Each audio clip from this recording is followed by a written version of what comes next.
Sakuna of Rice and Ruin. Spoiled harvest goddess Sakuna finds herself banished from her opulent celestial home to an island overrun with demons. In the untamed wilderness, she must rediscover her birthright as the daughter of a warrior god and harvest goddess by weathering the elements, fighting monsters, and cultivating rice, the source of her power. By her side in this forbidding place is her guardian Tama and a group of outcast humans. Together, these unlikely companions must join hands to tame both the soil and the demons of Hinoa Island. Developed by Edelweiss, the indie team behind the acclaimed Asterbreed, Sakuna of Rice and Ruin combines side-scrolling action with deep crafting and farming simulation in a powerful tale about finding one's place in the world. Okay, that is the excerpt from the PlayStation Network blurb.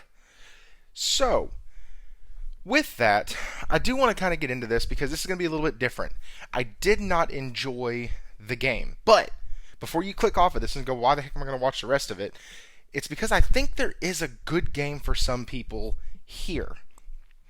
So, with that, let's dive in. Guys, this is Thrifty with Thrifty PS Gamer Reviews. Like, subscribe, hit that bell icon to make sure you receive notifications.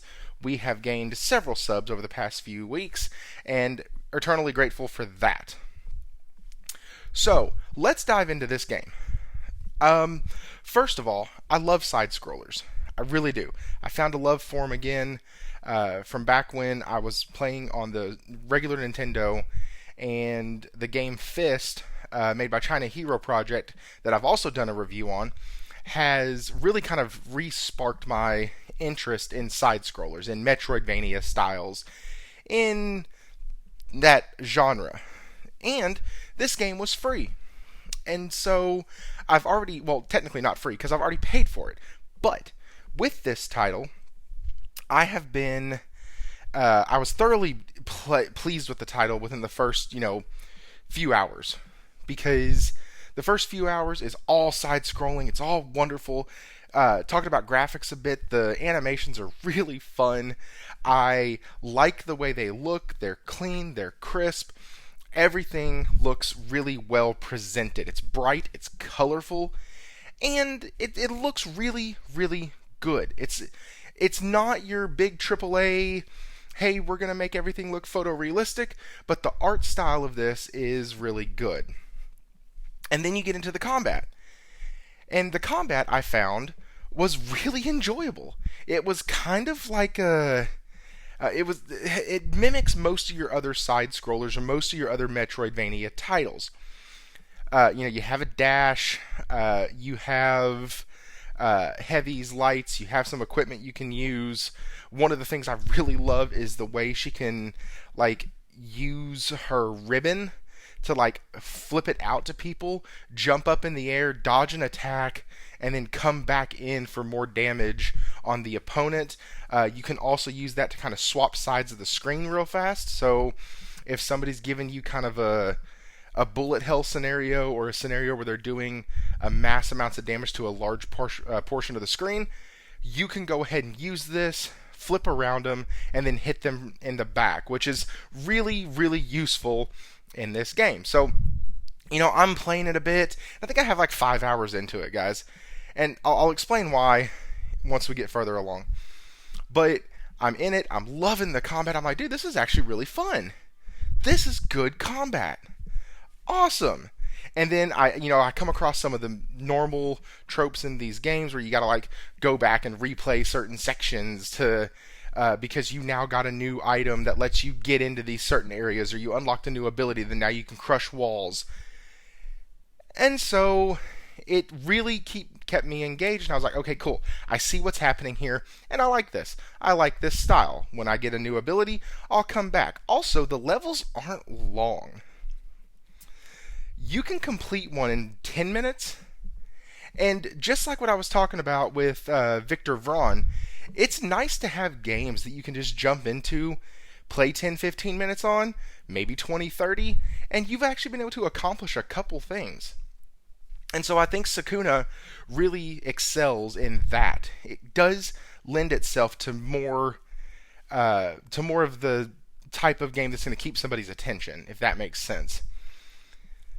And so, couple that with the sound that is very stage appropriate.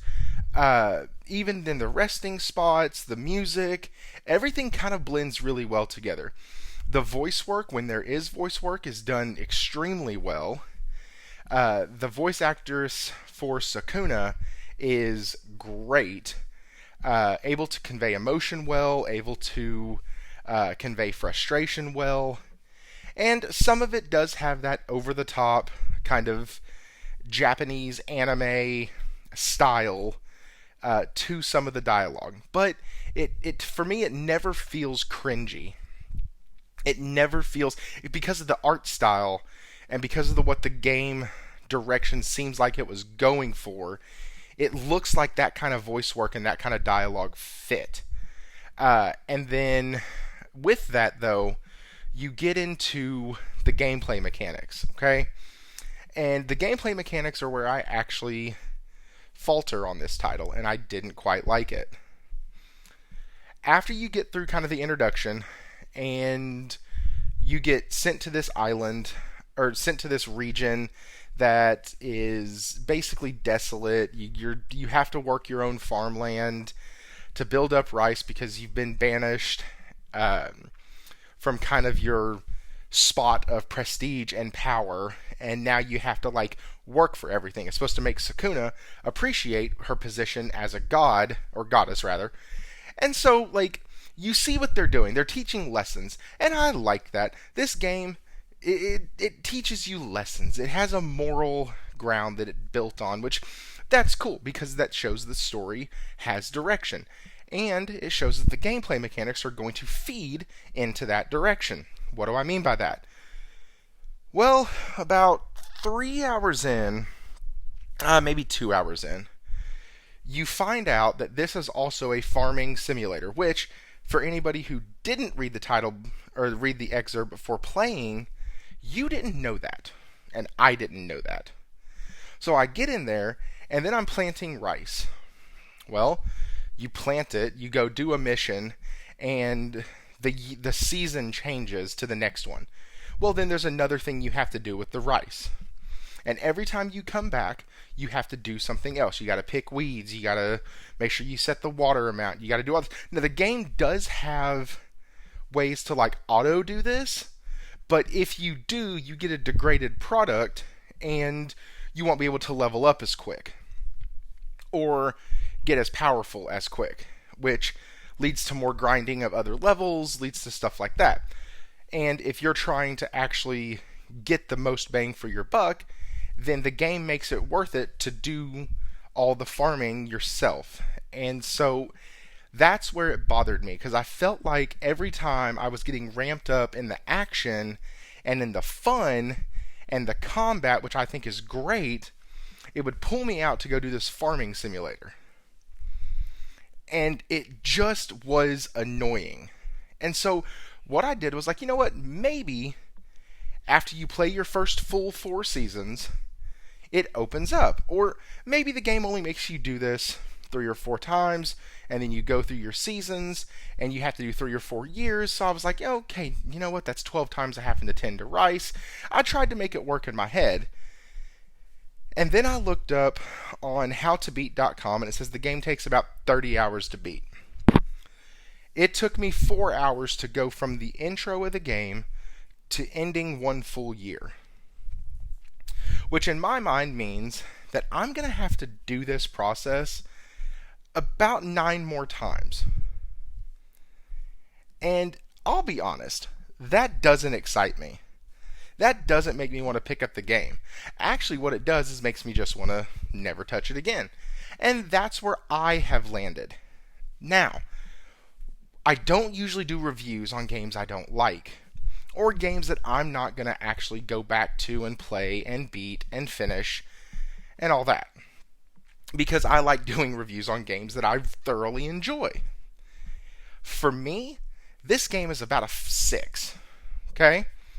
But for somebody else out there who really digs farming simulators and likes farming simulators and, is okay with side scrollers also, because let's be honest, that's a lot of your those two crowds kind of, in my opinion, would overlap a bit. Like, and so the direction they have in this game is not a bad one.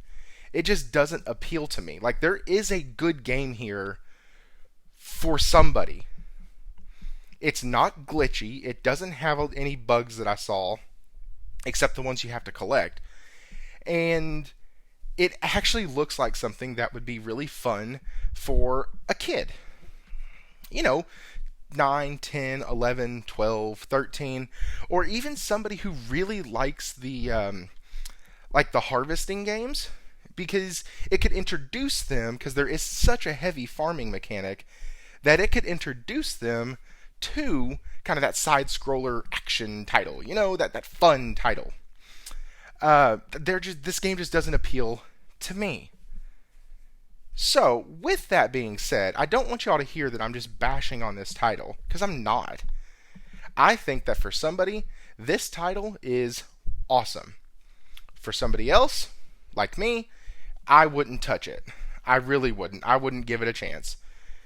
But I'm not all gamers. So what I wanted to do was come on here, just kind of give you my thoughts, give you my overall take of just why I'm not going to play the game.